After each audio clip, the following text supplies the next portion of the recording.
Hey everybody, Mark Lambert here with Sweet Spot of Mine Distributing. We get lots of people that call us all the time, want us to try out their grill, want us to try their saucer rub, and we love doing that because we like giving everyone feedback. We like giving people our honest opinions of their product and helping them do better in their marketing efforts actually. So we've been contacted by the folks at Z Grills. We've seen them all over the internet. You probably have too, especially Facebook. And I told them, I said, you know, I honestly haven't put my hands on your product. I'd like to take a look at it. So they said, no problem. We'll send you one to evaluate. So we wanted to show you guys from start to finish. It arrived today. One nice thing I really liked is they sent this really nice heavy-duty fiber resilient bag with the pellets. So there were two 20-pound bags of pellets in this, and they didn't have to come in a box or anything. They just put a label. And this thing's going to really hold up really well. You can barely tear it yourself. So I know UPS and FedEx is going to have a hard time with it.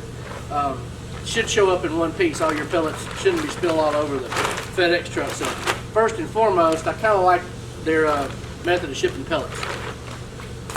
2 bags of oat pellets, about 20 pounds a piece. Neighborhood of that.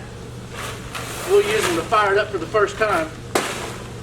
So it came in 2 boxes, just like you see here. And what we wanted to do is kind of cut it open and kind of really show you what it's going to be like if you order one of these.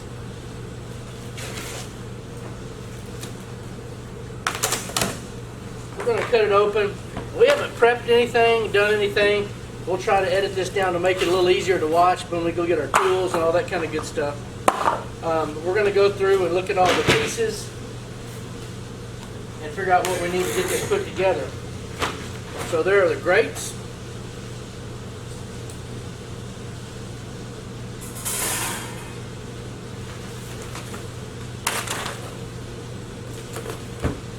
This must be all of the guts of the smoker, probably the legs and all that kind of good stuff. It looks like one of the, probably one of the doors. It's got a little cabinet up under it. It's pretty nice. And that's fairly heavy duty, you know, kind of in keeping with industry standard, I think. It feels nice and heavy. You know, not like super duper, but like what you would used to be seeing from any of the other ones out there like Traeger or Rectech or any of those. So there's a couple of our handles. There's the other door. All boxed up pretty nicely. They sent their cover, Z Grills cover. Pretty nice cover, fairly heavy duty.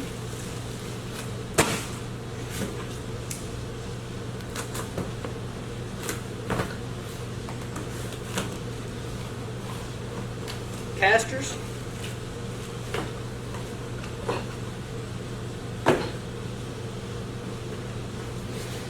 See what else we get into here.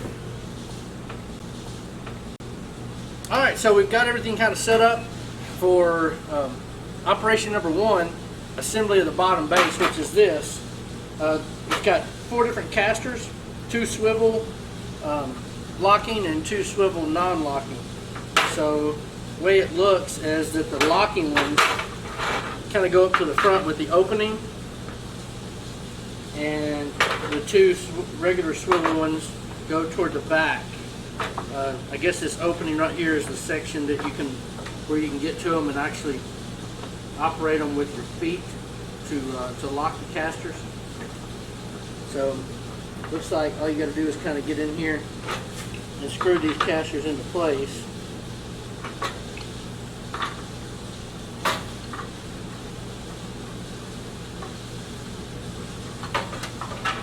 As you guys can tell, I've never done this before.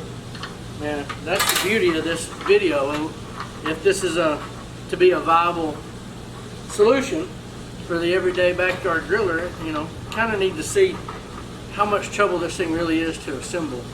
And when we do this, we can give you an idea of what we think of the construction of it as well. They're not paying us to do this other than by sending us this grill, so you're going to get an unbiased review of the construction of this grill. so far the construction, like I said, doesn't seem extraordinary, but it does seem on par with all the other grills, pellet grills that we're seeing come into the market, like Rectech, Pit Boss, Traeger, Grilla. So this actually looks a lot like a Grilla Silverback. So we'll be able to give you more info as we go along. Step number one, we've assembled the bottom base. Step number two, looks like we have to flip this guy over, and we're going to lock these, so hopefully it doesn't come off the bottom. It doesn't come off of the table, sorry. And we're going to lock these up. So at this point, we're going to mount the body to the frame, which is step number two.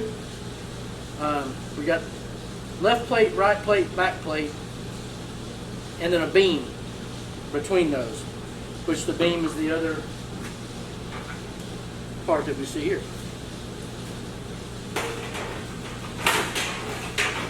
First things first, it says these two are the side plates.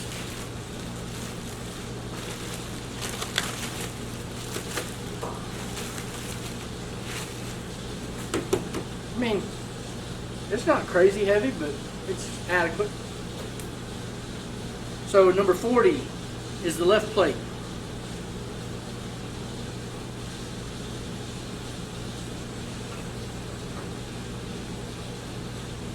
It appears the left plate goes here. Alright, we're going to get these two installed. All the front plate, left plate, top plate, and the support beam. And we're going to get these going, and we'll be right back. Okay, step two is almost complete. We are finishing the final setup. This is the connector bar. So we've got pieces 44, 45, and 40, both sides, everything put together. It actually all lines up pretty well. The only bad thing is that you kind of need like 4 sets of hands when you're doing this. It's kind of cumbersome, but I can't imagine any other way to do it. As you can tell, you've got to keep a screw lined up, you've got to line the hole up, and all the holes lined up pretty good except for kind of a couple of these back panel screws. We just kind of barely had to put a little bit of force to make it line up well, but it wasn't that bad. So putting these, as you can see, they kind of go together fairly well. Screwdriver supply and everything works just fine. It takes just a second to kind of get these screws started. Seems to be like a little burr right at the very beginning, but once you get it going, it's not too bad. It's a little tight in here, but I think it's just the way it has to be. Once it gets past a certain point, those screws go on in. Don't try to use a screw gun here, because I don't think you can line it up straight enough to keep from stripping the screws on it. There's just not a lot of space in here to operate, so a little small screwdriver is probably just the ticket. Step two, I believe, complete. We'll be back in just a minute and we'll get started on the hopper assembly. The hopper assembly, everything was inside the body of the cooker. I tried to angle one side of it to get it out. Really, it's best just to pick straight up on it and pull it straight out. Once I did that and didn't overthink it, it wasn't that bad. But all these pieces were wrapped individually. This is the hopper, and real simply, you can tell it just goes right on there. These go through here, the little nuts and the screws. This is 60 and 63 pieces. They just go through to hold the hopper on. Doesn't look like this hopper holds a ton of pellets. I'm going to say, just by looking at this, real easy to tighten down. It may hold a 20-pound bag. It's going to be hard, but it may be close. But if it doesn't, I don't think that's that big of a deal.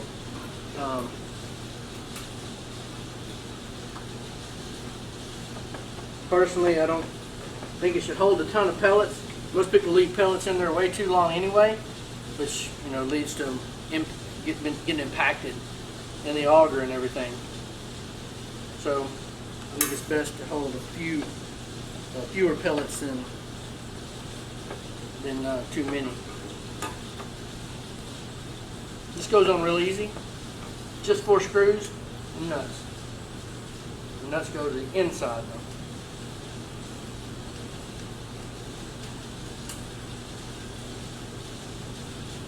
It's hot out here, by the way. This is Mississippi in July. Again, this is one of these parts you kind of need 3 sets of hands, because even though the holes line up, there's a little flex, and with that little bit of flex, you kind of have to push in where you're starting the nut, and it's not the easiest. So recommendations on this: don't tighten all the screws down as you go. Get them started and then finish it up. It should make it a little easier. So that's the installation of the hopper onto the control panel. All right, we're just ready to kind of assemble the cooking chamber onto the body. Step number 4, we'll position this thing on here, and then we'll actually install the hopper assembly into the cooking chamber. This is another thing, you're going to need 4 hands, so my buddy Mark Krieger is going to come help me install this thing.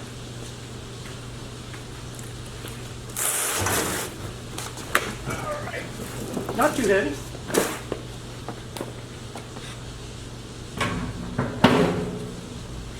sits right on there.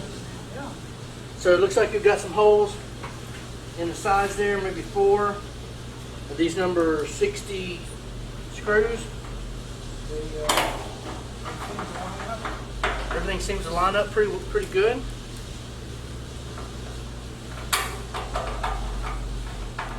Again, the screws kind of have a little burr on them, and I think that's to make sure that they kind of lock in place and they don't vibrate out. Hopefully that's what it is, because they're a little hard to get started, but that's okay as long as you know that up front.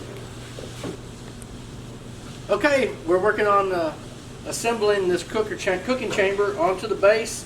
We've got it secured with the screws pretty easily. This is the thermocouple cord that goes into the cooking chamber. It's got to connect with the controller. So whenever this goes in, we got to make sure and connect these, and then 4 bolts. Looks like on the inside. Shouldn't be that big of a deal. Make sure we don't have anything on the bottom. Just a little tape.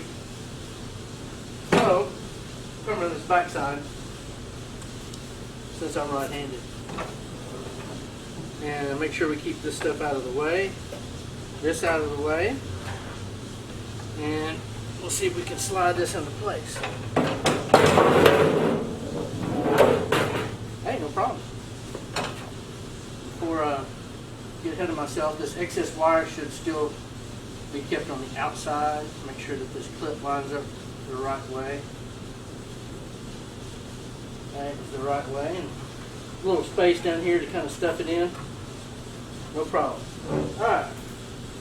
We've got 4 bolts and nuts. I think they're calling them gaskets. So we're going to line these up.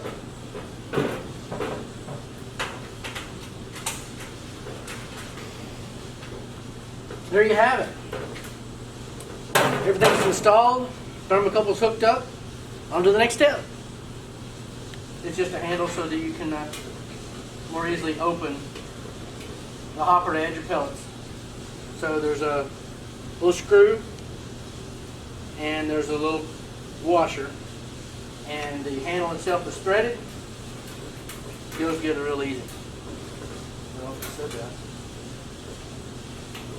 The sweatier your hands are, the harder it is. Tighten that up nice. Alright, on the next step. Alright, step 7 is pretty easy. We're just installing the chrome handle to the cooking chamber lid. Looks like all 3 of these handles fit the cooking chamber and the doors on the front. That's pretty nice. Everything else is pretty straightforward. The next thing is going to be installing the smokestack and the chimney cap. Real simple stuff. And then positioning the door handles on each of the doors on the cabinet below.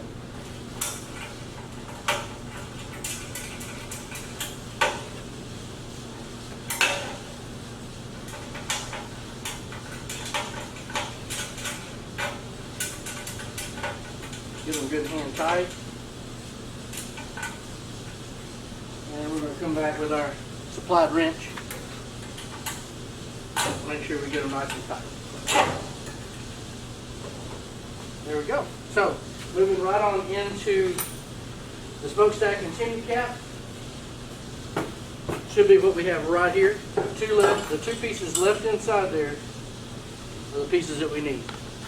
So as you can tell, everything is numbered in this little pack, and it's numbered and tells you what it is actually, and you can go to the legend along with the instruction sheet and pull each of these things out as you need them, so you're not losing any parts. So we're going to pull these out just like that, and we should be able to put them in pretty easy now.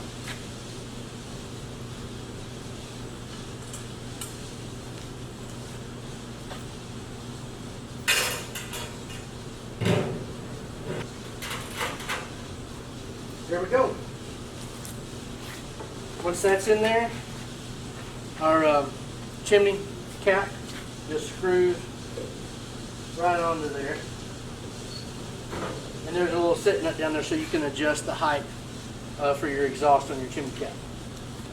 Last step, really just go in here with your supplied wrench. Go in here and tighten these just a little bit. Next steps, let's see where we are. We're going to go through now and position the door handles on both of the doors. Pretty self-explanatory, just by bolting the handles onto the doors. And we'll position the door on there, and we'll catch up with you at that point once we get back into the cooking chamber. Hey, the rest of this is going to be pretty simple. As you can tell, we've already put the handles on here, just the screws on the back side. The handles are threaded. It was real easy. And these doors just go in place real simple. The holes line up perfect. It has a little spring-loaded hinge on the top. So all we're going to do is position the peg on the bottom in the hole, and we're going to pull the spring-loaded hinge down, and they pop right into place. Pretty easy. That goes there. All you got to do is just find the little spot and engage it. And your little cabinet, pretty cool little storage cabinet, is in there. So now we just got to put the guts in the cooker. We're going to take the tape off of it. It just keeps from, when it's traveling in the container or FedEx, it keeps this from rattling so bad, and it keeps the paint from rubbing off from the lid. So this is the heat baffle. This sort of helps with the indirect heat portion of this grill. It protects the diffuser and everything from the direct heat off of the fire pot. Looks like all we have to do is slide this thing into place. If I'm not mistaken, it should go just like that. And there are two rails, one on the front, one on the back, and they're little slots. These little cutouts match up with the slots, and it slides from the hopper back toward the stack. Real simple.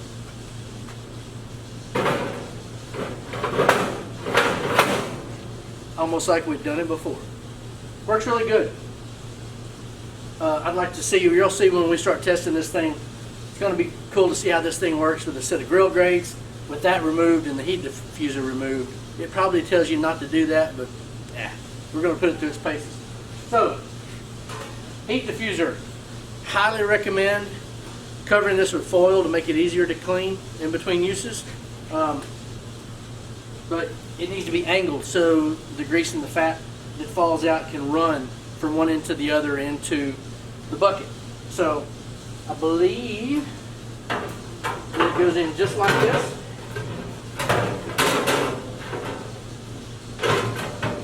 And I was wrong. It goes like this, I think. Yep. Perfect little angle. Thermocouple here. It sits in the little shelf here, and then this side sits to allow all the grease to run down to the very end for indirect cooking. So one-piece bottom rack. That's okay. You can tell this indirect cooking is going to be fine. Direct grilling probably not going to hold up, but don't look like it's designed for direct grilling. So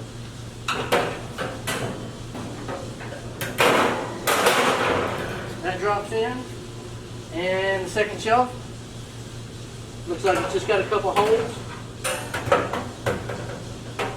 and it should drop right in there.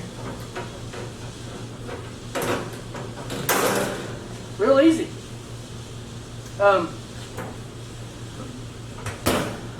All in all, I'm going to say for the money, I'm pretty impressed. It goes together as planned. You know, it's what to be expected for, I guess, a $500 grill. But it's built, I'm going to say, to industry standards for things in its price range. We're going to see how it cooks. We're going to do some videos. We'll cook a few different things on it. And we're going to see if we can tear it up. No, just kidding. We're going to cook some good food. Y'all stay tuned to our channel, and we're going to put the Z-Grill through its paces. Okay, we have filled it with pellets and evenly spread out. The pellets kind of, you know, fill the hopper to within about 1.5 inches, 1.25 inches of the top. So it holds a little better than 20-pound bag, which is perfect. It tells you to turn it on the smoke setting and open the lid during startup. And we'll get an idea how long that's going to take. Let's see. We just turned it on at 16.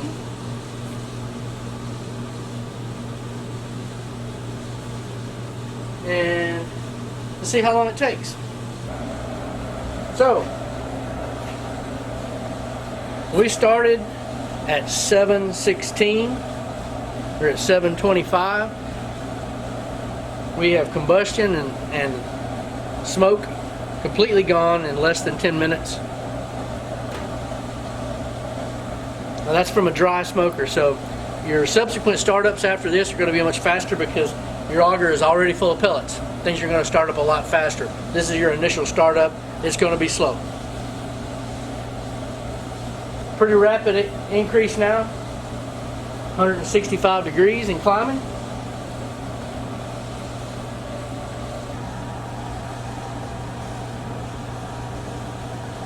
"13 minutes, 261 degrees, 300 degrees in 14 minutes from a dry auger. Not too bad. You can imagine what the subsequent startups are going to be really quick.